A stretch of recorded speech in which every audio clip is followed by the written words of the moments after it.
I think when you look at exhibition games, it's truly a learning time. It's teachable moments through different segments of the game. And you look at different combinations and you look at different defenses and what offenses are working well and what things you got to really work on. And I think as we went through that game, we saw some good things and we saw some things we've got to work on. Our team over there on the board came up with 11 things that we have to really improve on. And, I think that's a huge step for us, that they came up with the things that we really need to improve on. And I think that's a huge step in the right direction.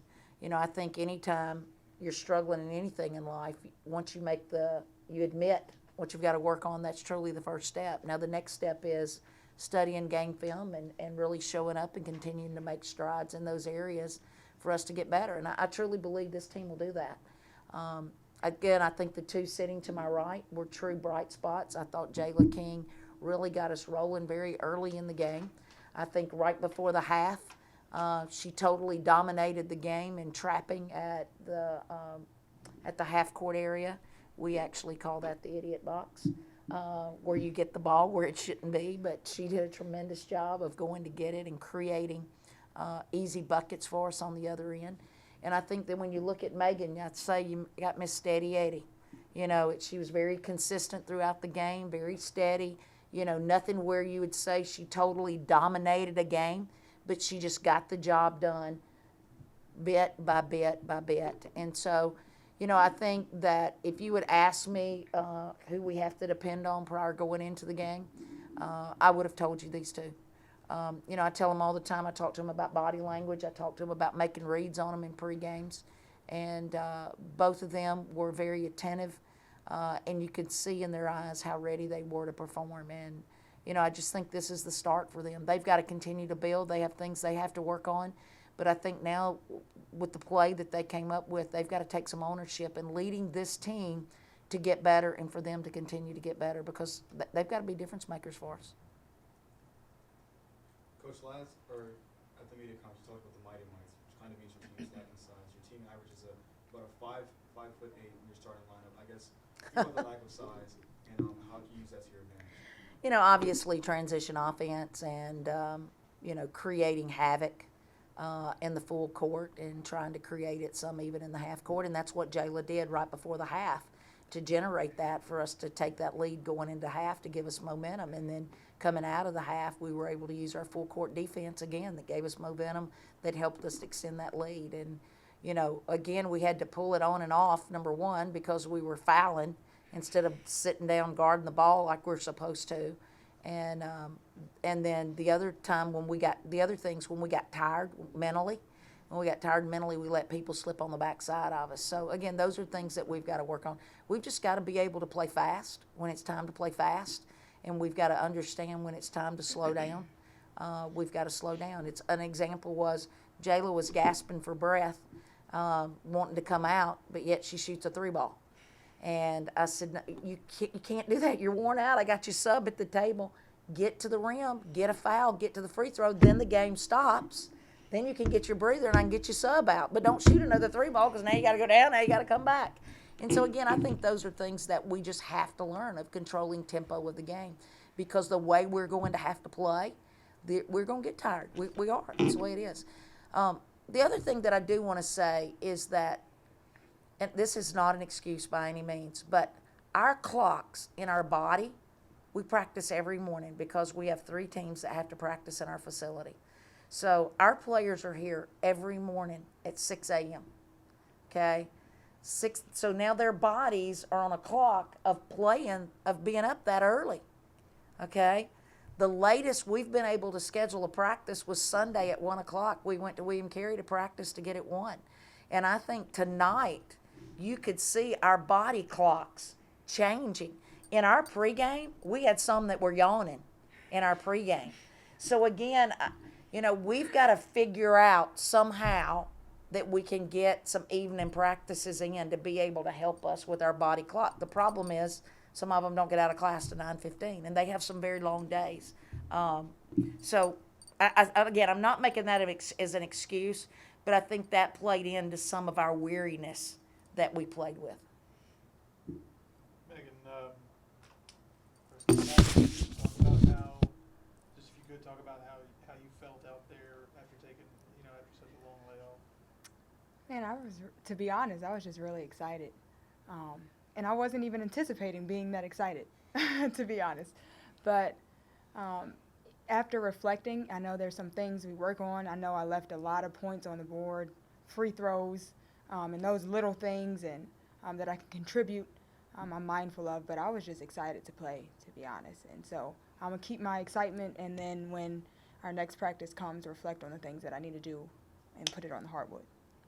What kind of things are you looking for when it comes to, I guess, you return? Are you looking for points? You look for rebounds? Are like, what are the little things that I guess you're looking to bring to the team? Well, as Coach kind of said, steady Eddie.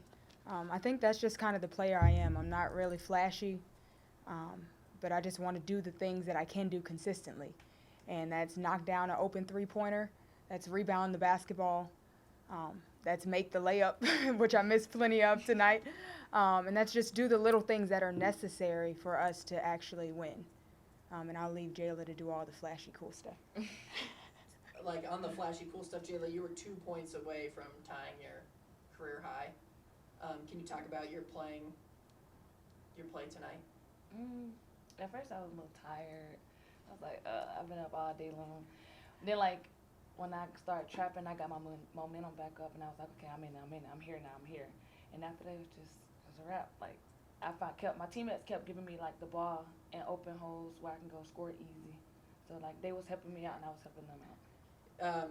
You started the game off with that 3. What was that like for your team wise? That get it going? Do you feel like it really picked up the energy, started it off right after the tip with that? Yes. Yeah. I know I had to knock it down because I was like, if I don't, then they gonna be like, oh. So now they was like, all right, we here, let's go. Coach, can you talk about your team's just your effort on defense? And you forced 28 turnovers, and you guys had. And the last time I checked, it was 22 plus points off of turnovers. Can you talk about your team's defensive effort? You know, because of being small, our defense has got to be our key, and we've got to play defense to try to keep opponents' post players off the block. So again, you've got to be able to play an up-tempo defense, preferably in the full court and in the three-quarter court, to try to be able to cause them to take shots that they're out of rhythm taking.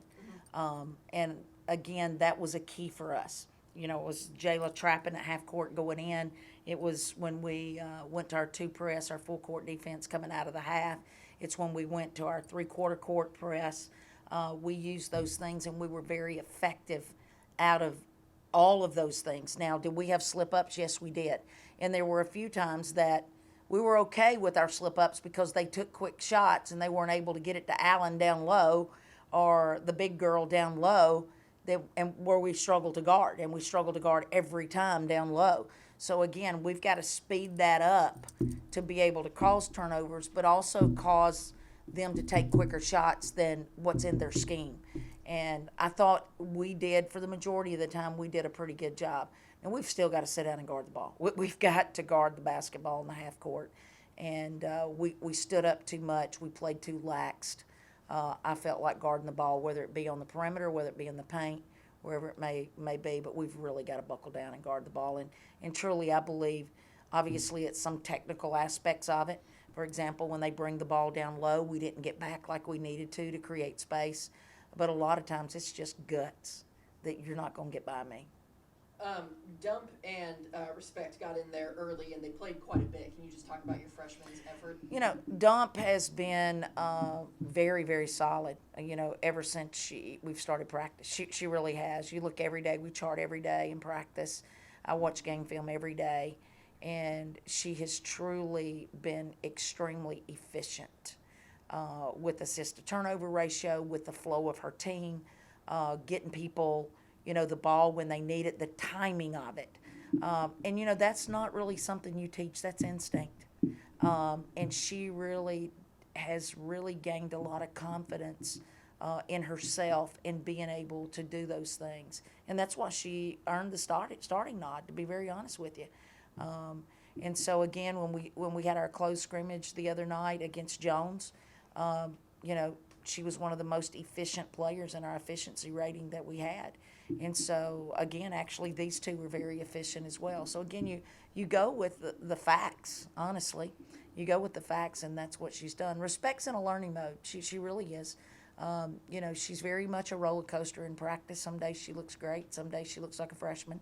And that's expected with most freshmen. I think Dump's just a little bit ahead of being a freshman. She's really matured.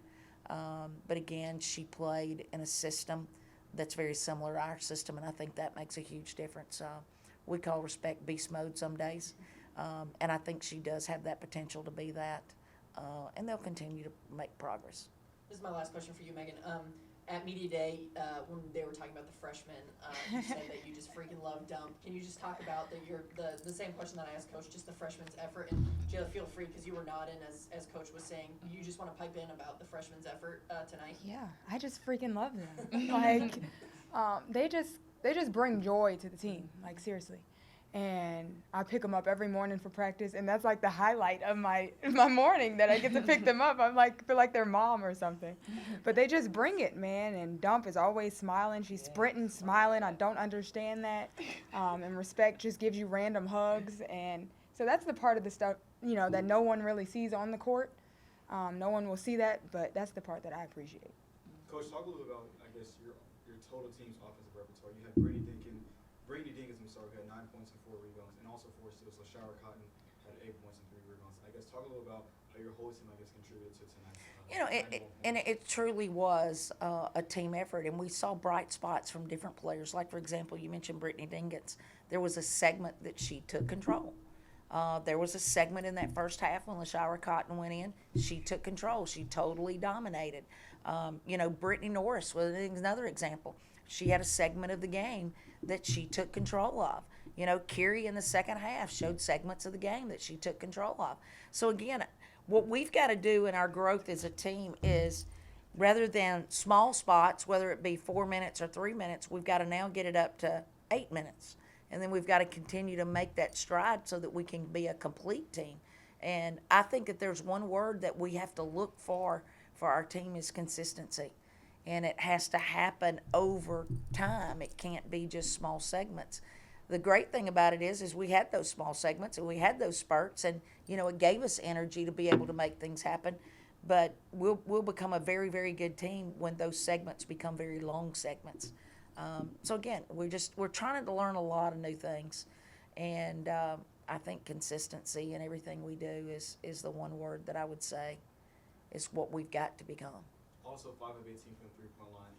Obviously, Brittany Norris is a shooter by trade, but she wasn't really hitting tonight. I guess what is the team's, three-point repertoire coming? We have several people that can shoot the three ball. Obviously, Jayla can shoot it. You saw that tonight. Brittany Dinkins can shoot it. You did not see that tonight. Brittany Norris can shoot it. She did not see that tonight. Molly Brown hit one big one.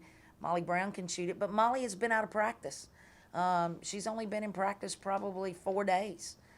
She's been injured. And so Megan can shoot the three ball. We have a lot of three ball weapons. And I think that's a huge plus for us, and that's going to be very critical because of us being very small. We've got to be able to make sure that we take advantage of those things. And the great thing about Brittany Norris was she knew she wasn't hitting, so she made some great drives to the basket. And so, those are things that we just have to learn as we go along. But we do have some three-point weapons out there for a change.